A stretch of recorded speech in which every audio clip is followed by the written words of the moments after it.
सभी को नमस्कार। आप सभी का स्टडी एट होम चैनल पर स्वागत है। आज हम इस वीडियो में सीखेंगे समांतर श्रेणी के बारे में, जिसे बोलते हैं हम अर्थमेटिक प्रोग्रेशन। तो इस वीडियो में आपको बहुत ही सरल तरीके से समांतर श्रेणी का जो बेसिक कॉन्सेप्ट होता है, क्या क्या इसमें फॉर्मूले होते हैं और किस तरीके से इसके मैथमेटिक्स में जो अनुप्रयोग होते हैं वो सब आपको सीखने के लिए मिलेंगे।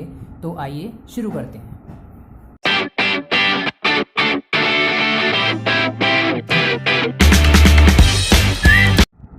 तो देखिए, यहाँ मैंने लिख दिया है चैप्टर नेम समांतर श्रेणी अर्थमेटिक प्रोग्रेशन। तो सबसे पहले आपको पता होना चाहिए कि समांतर श्रेणी आखिरकार होती क्या है। तो देखिए, मैं आपको यहाँ पर कुछ श्रेणियाँ लिखकर दिखा रहा हूँ। जैसे मान लीजिए हम 2 का पहाड़ा लिखें, 2, 4, 6, 8, 10, आगे मैंने डॉट डॉट लगा दिया है। तो आप देखेंगे कि इन सभी संख्याओं में कितने कितने का गैप है। सभी में सेम डिफरेंस है, 2 का डिफरेंस है, यानी सभी में जो अंतर आ रहा है वो कितने का आ रहा है, 2 का आ रहा है, जो कि समान अंतर है ना। सभी में समान अंतर आ रहा है। या हम इस तरीके से अगर ले लें 3, 6, 9, 12, 15, तो इनमें भी आप देखिए कितने कितने का अंतर आ रहा है, 3 का अंतर आ रहा है, और वो अंतर कैसा है, समान है। या हम इस तरीके से ले लें 5, 10, 15, 20, 25, तो इनमें भी आप देखेंगे सब में 5 का डिफरेंस है, सब में समान अंतर आ रहा है। तो ऐसी कोई भी श्रेणी, ये एक प्रकार की श्रेणी यही है जो मैंने आपके सामने लिखी है। तो ऐसी कोई भी श्रेणी जिनके सभी पदों में समान अंतर होता है, उस श्रेणी को हम समांतर श्रेणी कहते हैं, और इंग्लिश में अर्थमेटिक प्रोग्रेशन कहते हैं। इसमें जो सबसे समांतर श्रेणी का जो पहला पद होता है, समांतर श्रेणी का जो पहला पद होता है वो आपका कहलाता है प्रथम पद। क्या कहलाता है वो? प्रथम पद। और इस प्रथम पद को इंग्लिश में हम कहें तो इसे हम फर्स्ट टर्म भी कह सकते हैं। इसको हम स्मॉल ए से रिप्रेजेंट करते हैं। किससे रिप्रेजेंट करते हैं? स्मॉल ए से, जो पहला पद होता है किसी भी समांतर श्रेणी का। और ये जो सभी पदों में जो समान अंतर होता है, जैसे किसी में 2 का अंतर आ रहा है, किसी में 3 का, या किसी में 5 का अंतर आ रहा है, तो इसको हम बोलते हैं सभी पदों का अंतर, या फिर सार्वांतर। क्या बोलते हैं हम? सार्वांतर। और इस सार्वांतर को हम डी से रिप्रेजेंट करते हैं। ठीक है, यानी कि ये कहलाता है आपका सभी पदों का अंतर, यानी कि सार्वांतर। अब देखिए, अब मान ली किसी भी श्रेणी में कितने भी पद हो सकते हैं। अब जैसे मैंने आपको लिखे, इसमें 1, 2, 3, 4, 5 पद लिखे है ना। इसमें 5 स्टेप थे, 1, 2, 3, 4, 5, इसमें 5 हैं। तो जरूरी नहीं है हर किसी में 5 ही हो, किसी में 5 से कम भी हो सकते हैं, ज़्यादा भी हो सकते हैं, यानी किसी भी समांतर श्रेणी में कितने भी पद हो सकते हैं। तो अब जो पदों की जो संख्या होती है, उसको हम स्मॉल n से प्रदर्शित करते हैं, यानी नंबर ऑफ टर्म्स। और ये आपका कॉमन डिफरेंस कहलाता है, यानी कि डी से रिप्रेजेंट करते हैं। डी से डिफरेंस को रिप्रेजेंट करते हैं, इसलिए सार्वांतर को हमने डी से रिप्रेजेंट किया। और अगर हमें समांतर श्रेणी का कोई भी पद रिप्रेजेंट करना हो, यानी पहला पद, दूसरा पद, तीसरा पद, चौथा पद, और मान लीजिए समांतर श्रेणी में ऐसे करके n पद हैं, तो अगर हमें उसमें nवां पद रिप्रेजेंट करना हो, तो nवें पद को हम tn से रिप्रेजेंट करते हैं। tn, इसका मतलब ये nth टर्म हो गया, यानी nवां पद हो गया। तो अब सबसे पहले समांतर श्रेणी में nवां पद निकालने का जो सूत्र आता है, जो सबसे पहला जो सूत्र आता है इसमें, वो आता है किसी n पदों वाली समांतर श्रेणी का nवां पद। और वो nवां पद निकालने का जो फॉर्मूला होता है, tn = a + n-1 × d। ये बनता है a + n-1 × d, यानी ये nवां पद निकालने का फॉर्मूला है। अब ये कैसे आया, मैं आपको एक बात और बताता हूँ। किसी भी समांतर श्रेणी का जो पहला पद होता है, जैसा कि मैंने आपको बताया कि पहला जो पद होता है वो a होता है, और अगर आपको दूसरा पद निकालना हो तो दूसरा पद निकालने के लिए आपको a + d करना पड़ेगा। तीसरा पद अगर निकालना हो आपको तो a + 2d करना पड़ेगा। चौथा पद निकालना हो तो आपको क्या करना पड़ेगा, a + 3d। अब ये कैसे आया, देखिए यहाँ पर आप इसको एग्जाम्पल के जरिए समझिए। जैसे मैंने आपको ये वाली श्रेणी लिखी थी 5, 10, 15, 20, 25, तो इसमें 5 क्या था आपका, a था, यानी a का मान, a की वैल्यू यहाँ पे कितनी थी, 5 थी। ये प्रथम पद हो गया था। और इनमें डिफरेंस, यानी जो d की वैल्यू थी वो कितनी थी, वो भी 5 थी। 5 का इनमें क्या था, डिफरेंस था। अब मैं आपसे कहता कि किसी समांतर श्रेणी का जो पहला पद है वो a होता है, तो वो a हो गया, यानी कि यहाँ 5 पहला पद जो हो गया वो a हो गया, और a की वैल्यू कितनी है, 5 है। अब जैसे दूसरा पद a प्लस डी है, जरा इसमें a की वैल्यू 5 रखो और d की वैल्यू 5 रखो, तो 5 और 5 कितने हो जाएंगे 10, तो दूसरा पद प्राप्त हो गया। तीसरा पद निकालना है, इसमें a और d की वैल्यू रखी है, तो a की वैल्यू 5, d की वैल्यू 5, 5 की 2 से मल्टीप्लाई होगी तो 10 हो जाएगा, 10 में 5 ऐड करेंगे तो तीसरा पद 15 निकल कर आ गया। तो इस तरीके से जो है आप ये मैंने पद निकाल के रख दिए कि इस तरीके से आपके पद होते हैं, इनमें आप a और d की वैल्यू रखेंगे तो आप समांतर श्रेणी का कोई भी पद निकाल सकते हैं। अब आप देखिए यहाँ जब चौथा पद है तो यहाँ d के साथ 3 आ रहा है, तीसरा पद है तो d के साथ 2 आ रहा है, दूसरा पद है तो d के साथ एक तरीके से यहाँ 1 छुपा हुआ है, और जब पहला पद है तो उसमें d था ही नहीं। यानी जिस नंबर का पद है वहाँ पर d का जो मल्टीपल है वो एक नंबर कम है। इसी प्रकार अगर हम nवा पद निकालते हैं, अगर हम nवा पद निकालेंगे तो क्या होगा, n से एक नंबर कम आएगा। n से एक नंबर कम करने के लिए हमें क्या करना पड़ेगा, n माइनस 1, और वो किसके साथ मल्टीप्लाई में आ जाएगा, d के साथ। तो इसीलिए nवें पद का जो फॉर्मूला बना वो a plus n minus 1 into d बना, और nवें पद को हम किससे रिप्रेजेंट करते हैं, tn से। t फॉर टर्म, टर्म माने हिंदी में क्या होता है पद, और उसके नीचे n लगा दिया तो इसका मतलब nवा पद। तो इस तरीके से किसी भी समांतर श्रेणी में जो nवा पद निकालने का फॉर्मूला होता है वो a plus n minus 1 into d होता है, जो मैंने यहाँ पे आपके सामने लिख दिया। तो मैंने आपको बता दिया कि किस तरीके से ये nवें पद का फॉर्मूला जो है बनता है। अब आगे बढ़ते हैं। तो देखिए मैंने आपको इस तरीके से nवा पद बता दिया। अब मान लीजिए कि किसी समांतर श्रेणी में n पद है, ठीक है, या ऐसे मान लीजिए जैसे यहाँ हमारे 5 पद हैं, तो इसमें जो ये 25 है इसको हम 5वां पद भी कह सकते हैं, या फिर क्या कह सकते हैं, अंतिम पद भी कह सकते हैं श्रेणी का। मान लीजिए कोई मैंने समांतर श्रेणी लिखी हो 5 से लेकर उसमें 25 तक के पद आ रहे हैं, तो हम यही तो कहेंगे कि इस समांतर श्रेणी में 5 पद हैं, या इसका 5वां पद का मान 25 है, या अंतिम पद का मान 25 है, यानी हम 5वें पद को अंतिम पद भी कह सकते हैं। इसी प्रकार अगर किसी समांतर श्रेणी में मान लीजिए n पद हैं, कितने पद हैं, n पद हैं, तो उसमें जो nवा पद होगा यानी जो tn होगा उसको हम अंतिम पद भी कह सकते हैं, और अंतिम पद को हम l से रिप्रेजेंट कर देते हैं, l फॉर लास्ट, ठीक है, लास्ट टर्म। तो इसका मतलब ये हो गया कि अगर किसी समांतर श्रेणी में n ही पद दे रखे हैं और उसका अंतिम पद पूछा जाता है, उस कंडीशन में अगर n पद है और उसमें अंतिम पद पूछा जाता है, तो उस परिस्थिति में l यानी जो अंतिम पद होगा वो tn के इक्वल होगा, यानी तब l का जो फॉर्मूला होगा वो भी वही हो जाएगा जो nवें पद का होता है, यानी l is equal to be tn होता है, और tn is equal to a plus n minus 1 into d, यानी l is equal to be a plus n minus 1 into d हो सकता है। लेकिन ये जो हम nवा पद हम निकाल रहे हैं ना, ये किसी भी समांतर श्रेणी का शुरुआत से निकाल रहे हैं, यहाँ से, यानी हमारी समांतर श्रेणी प्रारंभ से स्टार्ट हुई है तो हम प्रारंभ से nवा पद निकाल रहे हैं। अब जैसे मैं 5वें पद की बात कर रहा था कि उसका मान 25 है, तो ये 5वां पद है कहाँ से, काउंटिंग कहाँ से शुरू हुई इसकी, प्रारंभ से हुई, स्टार्टिंग से हुई, यानी प्रारंभ से 5वां पद है ये। कभी कभी क्या होता है किसी समांतर श्रेणी में इस अंत से पूछ लेते हैं। मान लीजिए कोई समांतर श्रेणी बड़ी लंबी सी दे रखी है जिसमें ऐसे दे दी, मान लीजिए 3, 6, 9, 12, 15, 18, 21 है ना, और 24। अब मान लीजिए समांतर श्रेणी है और मैं आपसे कहूँ कि इसका आप छठा पद निकालो। अब देखो मैं आपको छठा पद इसका निकालना बताऊंगा कि कैसे हम इसका छठा पद निकालेंगे। मान लीजिए ये आपके सामने, मैं इसको इधर दोबारा लिख देता हूँ, 3, 6, 9, 12, 15, 18, 21, 24। अब मैं पहले आपको बताता हूँ, मैंने अभी tn बराबर कोई भी nवा पद निकालने का फॉर्मूला tn बराबर a plus n minus 1 into d लिखा, जहाँ मैंने आपको बताया था a प्रथम पद होता। तो अब देखो इस श्रेणी में प्रथम पद कौन है, वो a की वैल्यू 3 हो गई, तो ये प्रथम पद हो गया। d जो मैंने आपको बताया था, d क्या होता है, सभी पदों का अंतर, तो इसमें कितने कितने का डिफरेंस है, 3 3 का, तो d की वैल्यू 3 हो गई। या आप दूसरे पद में से पहला पद घटाकर देख लो, तीसरे में से दूसरा घटाकर देख लो, तो वो जो है आपका d हो जाएगा।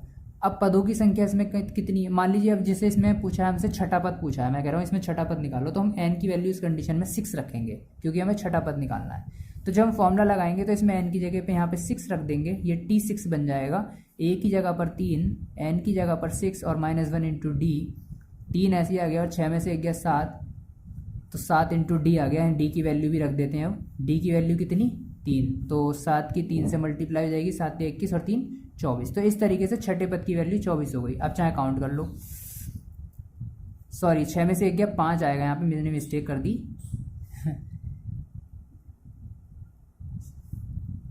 5 दिया, यहाँ पर 15 हो जाएंगे, और 15 और 3 कितने हो जाएंगे, 18 हो जाएंगे, ठीक है। तो इस तरीके से छठे पद की वैल्यू 18 हो गई। तो पहला, दूसरा, तीसरा, चौथा, पांचवा, छठा, छठा पद इसमें कितना हो गया, 18 हो गया। तो देखिए इस तरीके से हमने छठा पद निकाल लिया।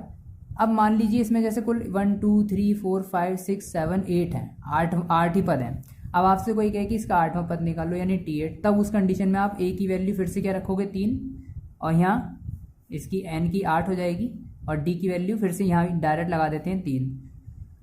8 में से 1 गया 7 और 7 की 3 से मल्टीप्लाई हो जाएगी, 7 या 21 और 3 24। अब 8वां पद जो है 24 हो गया। और आपसे कोई कहता है कि इसका अंतिम पद निकालो, और क्योंकि इसमें 8 ही पद हैं तब अंतिम पद आप एल से रिप्रेजेंट करते, तब भी इसमें यही फॉर्मूला लगता और क्या आ जाता 24 आ जाता, क्योंकि मैंने बताया कि एल और टी एन का फॉर्मूला कैसा है, बिल्कुल सेम है। लेकिन ये जो हम पद निकाल रहे हैं ये शुरुआत से निकाल रहे हैं। अगर आपसे कोई कहे कि अंत से, किसी समांतर श्रेणी के अंत से एनवा पद निकालो, तो किसी समांतर श्रेणी का जो अंत से एनवा पद निकालने का फॉर्मूला होता है, देखिए जब हम शुरू से एनवा पद निकालते हैं तो यहाँ पर हम क्या रखते हैं, प्रथम पद। तब हमारा प्रथम पद कौन सा होता है, ये वाला। क्यों? क्योंकि हम शुरू से एनवा पद निकालते हैं, तो शुरुआत यहाँ से हो रही है तो यही प्रथम पद हो गया। लेकिन जब कहा जाएगा कि अंत से एनवा पद निकालो, तो हमारा जो अंतिम पद होगा ना वो शुरुआत के पद का काम करेगा, ठीक है। और लेकिन क्योंकि हम इधर से लेफ्ट से राइट बढ़ रहे थे, सीधा बढ़ रहे थे, तो जो है हम इसमें प्लस का साइन लगाते हैं यहाँ पर। लेकिन जब हम उल्टा बढ़ेंगे, इसके अपोजिट बढ़ेंगे, तो यहाँ पे साइन चेंज हो जाएगा, प्लस की जगह क्या हो जाएगा, माइनस।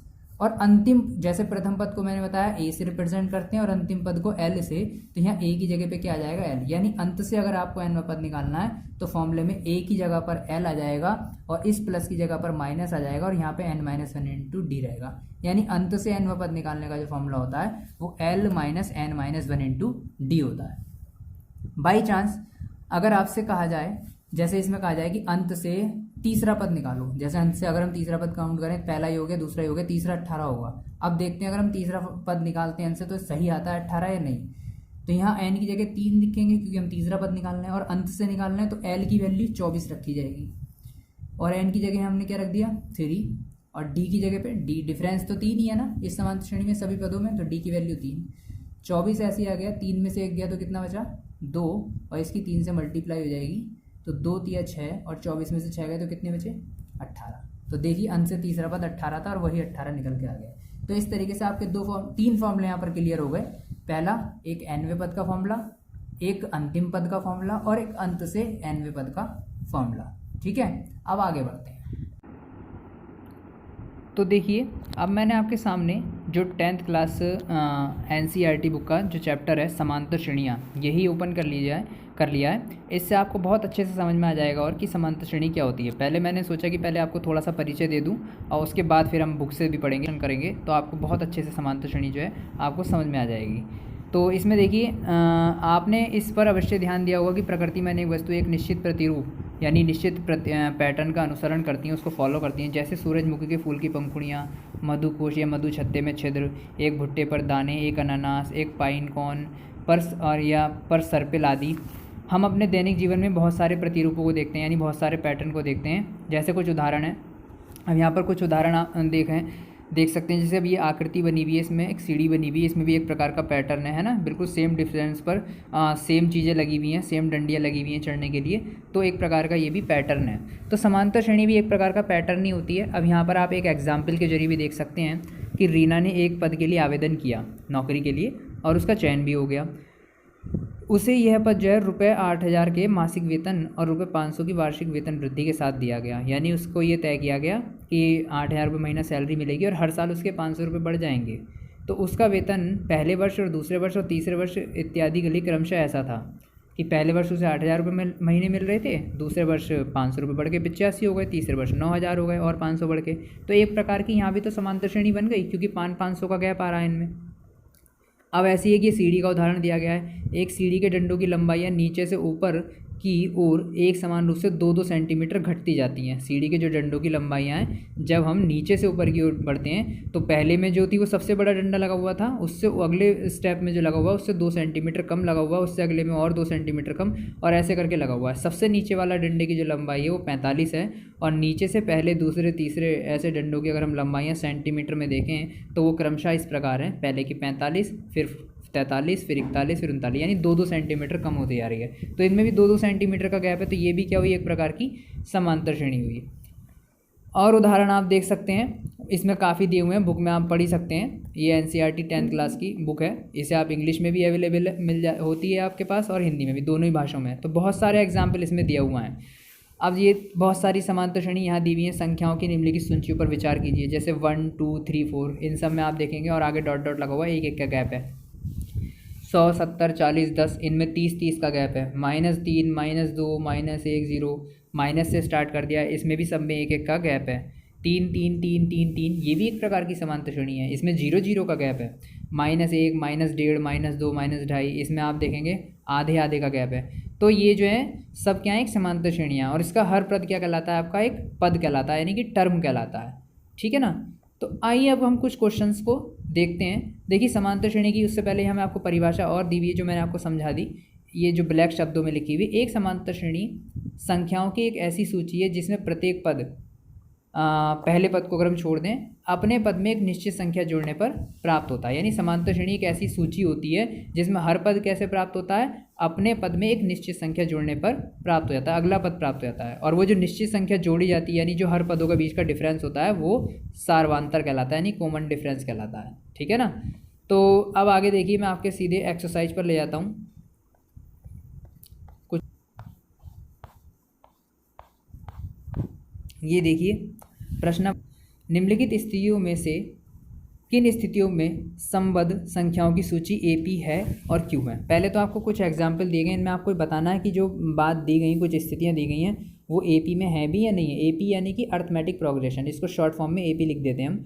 तो प्रत्येक किलोमीटर के बाद, पहला क्वेश्चन है, प्रत्येक किलोमीटर के बाद का जो टैक्सी का किराया है उसके बारे में बताना है। जबकि प्रथम किलोमीटर के लिए किराया 15 रुपये है और प्रत्येक किलोमीटर के लिए अतिरिक्त किराया कितना है, 8 रुपये है।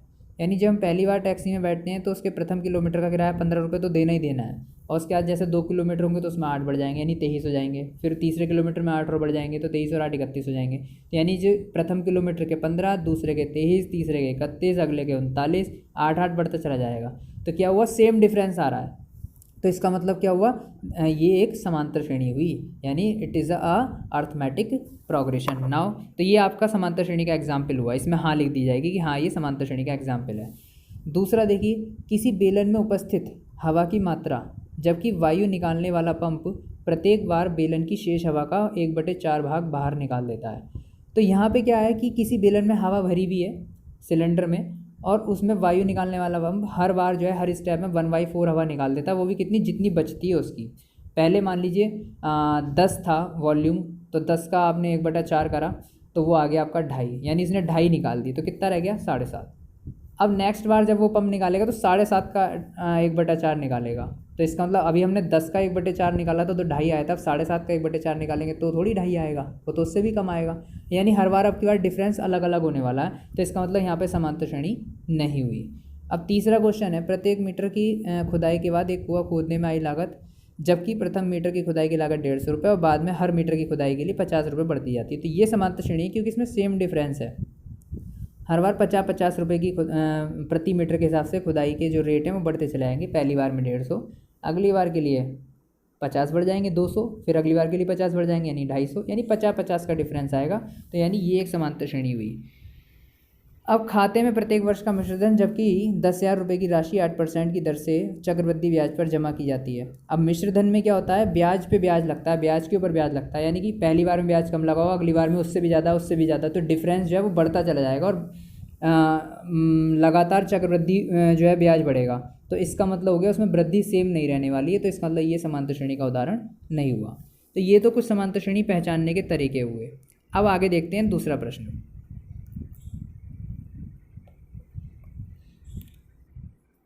देखिए तो दूसरा प्रश्न, दी हुई एपी के प्रथम 4 पद लिखिए जबकि प्रथम पद ए और सारवांतर डी निम्नलिखित है। आपको ए और डी की वैल्यू दी हुई है हर क्वेश्चन में, 5 प्रश्न है इसमें, और आपको शुरू के 4 पद लिखने हैं। तो मैंने अभी आपको पद दिखाए थे, समांतर श्रेणी का जो पहला पद होता है, गौर से सुनिएगा, समांतर श्रेणी का जो पहला पद होता है वो ए होता है। दूसरा मैंने बताया था a+d, तीसरा a+2d, है ना। मैंने बताया था जितना पद है उसमें d का नंबर एक कम आएगा, तो तीसरा पद है तो a+2d, चौथा पद है तो a+3d। तो इसमें इन पदों में आप जो है a और d की वैल्यू रख के प्रथम 4 पद निकाल सकते हैं। अब जैसे शुरू के 4 पद लिखने हैं तो पहला पद तो खुद a ही होता है और a की वैल्यू इसमें 10 है पहले क्वेश्चन में, तो 10 ही हो गया। अब अगले में आप ऐसे भी नॉर्मली भी निकाल सकते हैं, दूसरा पद निकालना है तो वो a+d होता है, यानी उसमें d की वैल्यू जोड़ दो a में, तो वही 10 और 10 कितने हो गए, 20 हो गया दूसरा पद। अब पहले और दूसरे में 10 का डिफरेंस है और वैसे भी डी की वैल्यू 10 है, इसका मतलब इसमें हर श्रेणी में, इस श्रेणी में सभी पदों में 10-10 का गैप आना है। जब पहला पद 10 है तो अगला 10 जोड़ दो 20 हो गए, और 10 जोड़ दो तो 30 हो गए, और 10 जोड़ दो तो क्या हो गए 40 हो गए। तो इस तरीके से 10, 20, 30, 40 इसके शुरू के 4 पद हो गए। और जैसा मैंने बताया पहला पद ए होता है, दूसरा a+2d, तीसरा a+3, पहला ए, दूसरा a+d, तीसरा a+2d और तीसरा a+3d होता है। इनमें भी अगर आप ए और डी की वैल्यू रखेंगे तब भी आपके शुरू के 4 पद आ जाएंगे। तो ये जो भी मान दिए हुए हैं आप रख कर जो है आसानी से निकाल सकते हो, ठीक है ना। अब जैसे दूसरा क्वेश्चन है, इसमें पहला पद -2 दिया है और डी की वैल्यू 0 है, यानी कि पदों में डिफरेंस ही 0 है। तो इसका मतलब पहला भी -2, दूसरा भी -2, तीसरा भी -2, चौथा भी -2 आ जाएगा, ठीक है ना। अब जैसे तीसरा क्वेश्चन है, ए का मान 4 है और डी का मान -3 है, -3 का डिफरेंस है। इसका मतलब पहला पद 4 है, ठीक है, वो ए की वैल्यू हो गई। अब दूसरा जैसे a+d होता है, तो अब ए की वैल्यू तो आप 4 रखोगे, डी की -3 रखोगे, तो वो माइनस का ही चिन्ह हो जाएगा, यानी कि 4 - 3 हो जाएगा, और 4 में से 3 गया 1, तो दूसरा पद 1 हो जाएगा। और तीसरा पद निकालने के लिए आपको a+2d करना पड़ेगा, यानी अब 2 में d से मल्टीप्लाई होगी और d की वैल्यू है -3, तो 2 में -3 से मल्टीप्लाई होगी तो -6 बन जाएगा, यानी और a की वैल्यू 4 है तो 4 - 6 बनेगा, और 4 - 6 का मतलब 6 में से आप 4 घटाओगे तो माइनस का 2 बचेगा, यानी तीसरा पद -2 आ जाएगा। तो इस तरीके से फॉर्मूले में रख के जो है आप कैलकुलेट करके निकाल सकते हो। अब तीसरा जो प्रश्न है उसमें कहा है कि निम्नलिखित में से प्रत्येक एपी के लिए प्रथम पद और सार्वधातर लिखिए। यानी अब आपको श्रेणियां दी गई हैं और आपको ए की वैल्यू निकालनी है प्रथम पद की और डी की वैल्यू निकालनी है, तो ये भी निकाल सकते हैं। अब देखो श्रेणी देखते ही आप पहला पद तो डायरेक्ट देख के लिख सकते हैं। अब जैसे पहला क्वेश्चन है उसमें 3, 1, -1, -3 दिया, तो पहला पद तो ए की वैल्यू 3 हो गई।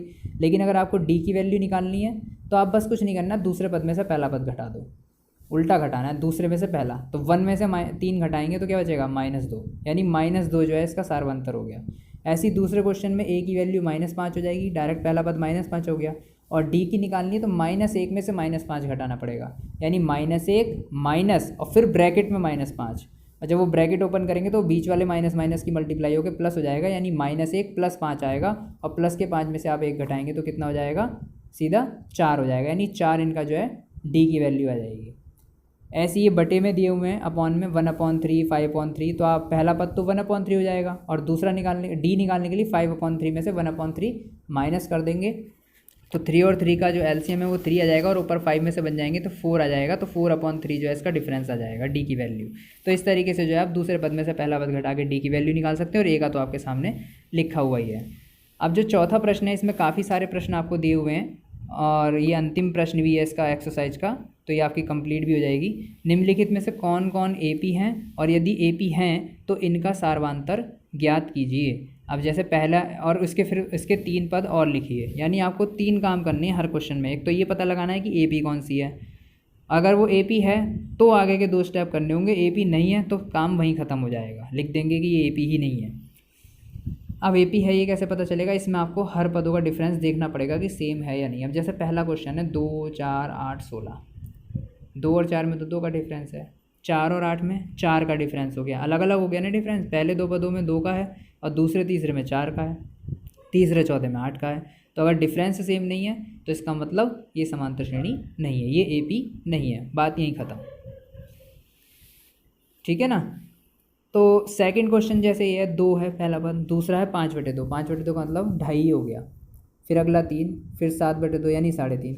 तो इनमें जो आप देखेंगे ना 2.5 का वो आधे आधे का गैप है, 2 के बाद 2.5 आ रहा, 2.5 के बाद 3, 3 के बाद 3.5, तो आधे आधे का गैप है, यानी सेम डिफरेंस है, तो ये एक एपी है, यानी ये समांतर श्रेणी है। तो इसमें आपको क्या करना पड़ेगा, पहले तो आपको इसमें ए का सार्वधातर ज्ञात करना है। तो सार्वधातर ज्ञात करने के लिए अब क्योंकि अब ये समांतर श्रेणी है तो सार्वधातर यानी आपको पता चल गया कितने कितने का अंतर है, सेम वही सार्वधातर होता है, वही डी की वैल्यू होती है। नहीं पता चल रही है तो आप दूसरे पद में से पहला पद घटा कर देख लो, 5/2 में से 2 घटाओ, या तो आप एलसीएम लेके घटाओ, या 2 से 5 को भाग कर लोगे तो 2.5 यानी 2.5 आ जाएगा, और 2.5 में से 2 जाएंगे तो 0.5 आ जाएगा, यानी आधा आ जाएगा, 0.5 यानी कि हाफ, है ना। तो डी की वैल्यू इसमें 0.5 हो जाएगी। बात रही इसके 3 पद और लिखने हैं, भाई 4 तो लिखे हुए हैं, इनके आगे 3 और लिखने हैं आपको। तो देखो 7/2 तक तो है ही, 7/2 का मतलब 3.5 होता है, मैं आपको बता रहा हूँ 3.5। तो उसमें और क्योंकि आपको पता चल गया इसमें आधे आधे का 0.5 का डिफरेंस है, तो वो जोड़ते चले जाओ, और 3.5 में आधा जोड़ोगे कितना हो जाएगा 4, यानी अगला पद 4 हो गया, फिर आधा जोड़ दो 4.5, फिर आधा जोड़ दो 5, यानी अगले जो 3 पद हो गए वो 4, 4.5 और 5 हो गए। ठीक है, 4 को आप 4 की तरह लिख दोगे सीधा, 4.5 को आप 9/2 लिख सकते हो, 2 से 9 को भाग करोगे 4.5 ही आएगा, और 5 को सीधा 5 लिख सकते हो। जैसे इसमें इनके लिखे हुए सेम वैसे ही हमें उसी फॉर्म में लिखेंगे तो ज़्यादा बेहतर रहेगा। तो इस तरीके से जो है आप इसमें बाकी जो क्वेश्चंस हैं वो सॉल्व कर सकते हैं, और आगे जो है मैं इसको और अच्छे से सॉल्व करके बताऊंगा आपको नेक्स्ट पार्ट में इस वीडियो के।